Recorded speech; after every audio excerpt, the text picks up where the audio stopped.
හරි. අපි ඉස්සෙල්ලාම කරන්න ඕන ප්‍රොජෙක්ට් එක කරන්න කලින් නෙට්වර්ක් ඔන් කරගන්න ඕන.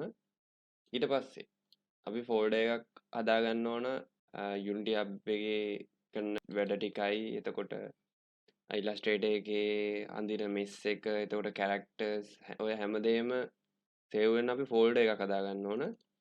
එක ෆෝල්ඩර් එක තමයි මේ හැමදේම තියෙන්න ඕන ඉතින්. ඉතින් මේ ඔක්කොම එක ෆෝල්ඩර් එක තියාත්තනම් ඔයාලට ලේසියි, ඔයාලට පැටලෙන්නෙත් නැහැ. අනිත් එක ප්‍රොජෙක්ට් එක කොහේ හරි ගෙනියන්න ඕන වුණොත් ප්‍රශ්නයක් වෙන්නේ නැහැ. තනි ෆෝල්ඩර් එක කොපි කරගත්ත අරන් ගියා. හින්දා ඔයාලගේ කොහේ හරි ෆෝල්ඩර් එකක් හදාගන්න. ෆෝල්ඩර් එකක් ඕපන් කරගෙන ඊට පස්සේ Unity Hub එක ඕපන් කරන්න. data කැපෙන්නේ නැහැ ඒ වුණාට network on එකේ කරගත්තා නම් හොඳයි. ඉතින් Unity Hub එක ඕපන් කරාම මේ වගේ ඉන්ටර්ෆේස් එකක් එන්නේ. ඔයාලා Unity Hub එක ඉන්ස්ටෝල් කරගෙන තියාගන්න ඕන. මේව නැත්නම් ප්‍රොජෙක්ට් ඕපන් කරන්න බෑ. engines නැත්නම් ප්‍රොජෙක්ට් කරන්න බෑ. ඉතින් new project ගියාට පස්සේ මෙතන 3D තමයි ඕපන් වෙලා තියෙන්නේ. ඉතින් මෙතන 2D select කරලා project setting වලට යන්න. project setting වල project name එකක් දෙන්න තියෙනවා. මෙතන ඔයාලා කැමති name එකක් දෙන්න. ඊට පස්සේ location එක select කරන්න තියෙනවා. මෙතන location එකේ අර ඔයාලා හදාගත්ත folder එක select කරලා create project කියන එක දෙන්න. එතකොට ටික වෙලාවක් යනවා අපේ Unity project එක open වෙන්න. හරි. Unity එක open කරගත්තට පස්සේ ඔයාලට මේ වගේ interface එකක් තමයි බලා ගන්න පුළුවන් වෙන්නේ. ඉතින් මෙතන folders හදාගෙන තියෙන්නේ. ඔයාලා open කරනකොට මෙන්න මේ විදිහට තමයි open වෙන්නේ. assist කියන එකේ තනි folder එකක් තමයි ඔයාලට පෙන්වන්නේ. වෙන මොකුත් folders පෙන්වන්නේ නැහැ. ඉතින් මෙතන තමයි gaming view එක තියෙන්නේ. gaming view එක අපි කරන වැඩේ view point එක අපි බලා ගන්න තැන. ඉතින් මේක right click කරලා ඔයාලට පුළුවන් position එක ඕන විදිහකට හදා ගන්න. ඒ වගේම තමයි mouse wheel එක කරකවලා zoom එකයි zoom out එකයි දෙක බලා ගන්න පුළුවන්. ඉතින් මෙතන අපි බලමු කොහොමද ඉස්සෙල්ලාම අපි හදන characters අපි හදන designs කොහොමද මේක ඇතුළට දාගන්නේ කියලා import කරගන්නේ කියලා.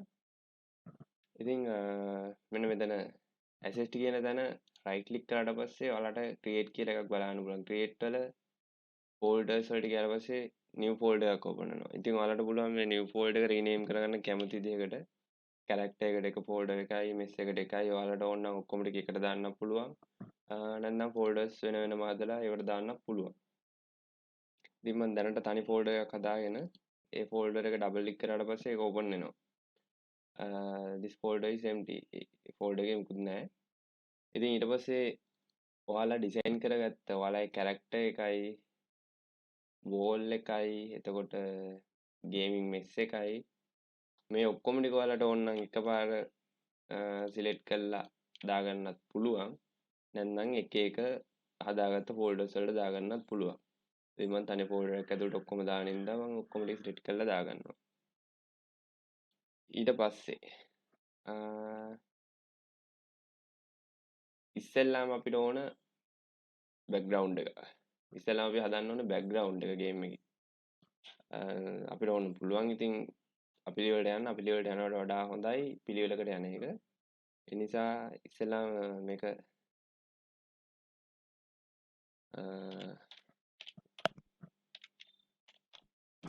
background. ඉතින් මම background එක ඉස්සෙල්ලාම දාගන්නවා. background එක දාත්තට පස්සේ ඔයාලට මේ පෙන්නනවා.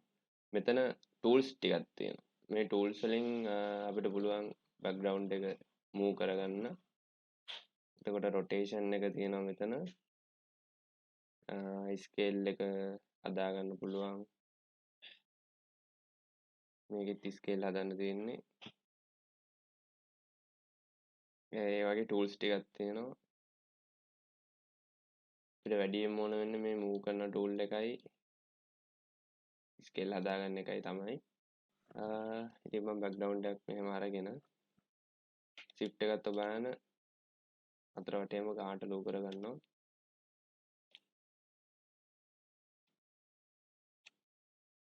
ඔයාලට පේනවාද මේ මෙතන කැමරා එකක් පෙන්වනවා. කැමරා එකක් පෙන්වලා වටේට සුදු පාට ෆ්‍රේම් එකක් පෙන්වනවා. ඒක තමයි කැමරා view එක. මේක ඇතුලේ තමයි අපි හදන එක හදන්න ඕන. මේන් කැමරා කියලා තියෙන මේන් කැමරා එකට ගියාට පස්සේ ඔයාලට පේනවා ඒක. ඒක මේ සයිස් එකේම හදන්න ඕනි කියලා නෑ. මේක ඔයාලට කැමති ගානකට ලොකු පොඩි කරගන්න පුළුවන්. ඒක ප්‍රශ්නයක් නෑ. ඉතින් දැනට මම මේක මෙහෙම තියලාගෙන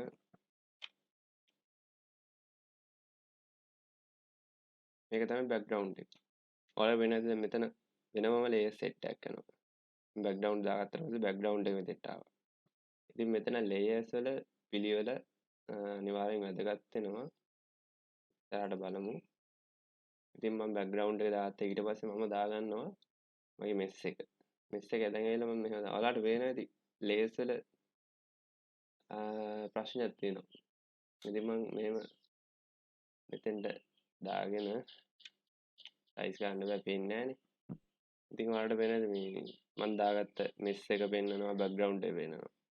මෙතන ලේයර්ස් වල අපිලිවෙලක් තියෙන්නේ. ඉතින් ඒක හදාගන්න නම් දැන් බෑග්ග්‍රවුන්ඩ් මෙතන මෙන්න මෙතන තියෙනවා ඕඩර්ස් ඉන් ලේයර්. ලේයර් පිළිවෙල අංක කරලා අපිට හදාගන්න පුළුවන්. මෙතන 0 දීලා තියෙන්නේ බෑග්ග්‍රවුන්ඩ්. ඒකට මෙස් එකත් 0 තියෙන්නේ. අපි මෙස් එක 0 කියන එක අයින් කරලා 1 කියලා දෙන්න. 1 කියලා දුන්නට පස්සේ කියන්නේ බිඳුවට වඩා එකේ අගේ වැඩිනේ. ඉතින් වැඩි වෙන පිළිවෙලට දීගෙන යන්න. එහෙම දුන්නාම මේක උඩට එනවා. ඊට පස්සේ ඔයාලට කැමති විදිහට සයිස් කරගන්න.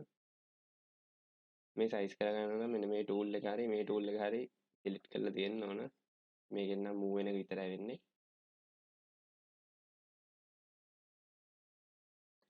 හරි. මෙස් එකක් දාගත්තා. ඊට පස්සේ කැරක්ටර් එක දාන්නෙත් මෙහෙමයි. දැන් කැරක්ටර් එක දැම්මම පස්සේ ඔයාලට පේනවද? බෑග්ග්‍රවුන්ඩ් එකයි මෙස් එකයි මැද කැරක්ටර් එක ඉන්නේ. පේනවනේ මේ? ඉතින් මෙහෙම කැරක්ටර් එක තියාගන්න. තියාගත්තට පස්සේ ඔයාලට කැරක්ටර් එක පෙන්නනවා මෙතන ලේයර් එක. ඉතින් කැරක්ටර් එකේ ලේයර් එක අපි දෙනවා 2. මෙස් එකට දුන්න 1 කැරක්ටර් එකට දුන්නේ 2. හරි. ඔයාලට පුළුවන් කැරක්ටර් කැමති ගානකට ලොකු පොඩි කරගන්න. ඒක ප්‍රශ්නයක් නෑ. ඔයාලා මෙස් එක අඳිනකොට අනිවාර්යෙන් මතක තියාගන්න ඕන දෙයක් තමයි මෙස් එකේ මේ ඇතුළ පොඩියට අඳින්න කැරක්ටර් එක පොඩි කරන්න වෙනවා. මෙස් එකේ ඇතුළ ලොකු කරන්න අපිට කැරක්ටර් එක ලොකු කරන්න පුළුවන්. මොකද කැරක්ටර් එකට මේක ඇතුළේ යන්න පුළුවන් තරමට තමයි හදන්න ඕන. එහෙම තමයි බේසික් ටික තියෙන්නේ මේකේ. ඊළඟට බලමු කොහොමද කැරක්ටර් එක මූව් කරන්නේ. මෙතන ඔයාලට පේනවා ඇති ප්ලේ බටන් එකක් තියෙනවා. ප්ලේ බටන් එකයි පුෂ් බටන් එක දෙකක් තියෙනවා. මෙතන ප්ලේ බටන් එක ක්ලික් කරාට පස්සේ තමයි අපි ගේම් හදපු ඩිවලොප් කරපු ගේම් එක ප්ලේ වෙන්න පටන් ගන්න. එතකොට තමයි අපිට ඒක ප්ලේ කරන්න පුළුවන්. දැන් මේ ප්ලේ මූඩ් එකේ තියෙන්නේ. ප්ලේ මූඩ් එකේ තියෙන්නේ ඉතින් අපි කෝඩින් ගහලා මේක හදන්න ඕන නැත්නම් ප්ලේ කරන්න විදියක් නැහැ. මොකද වැඩ කරන්නේ නැහැ නේ කිසි දෙයක්. ඒ නිසා එහෙම තියාගමු. ඉතින් අපි බලමු කොහොමද කෝඩින් කරගන්නේ කියලා ඊළඟට.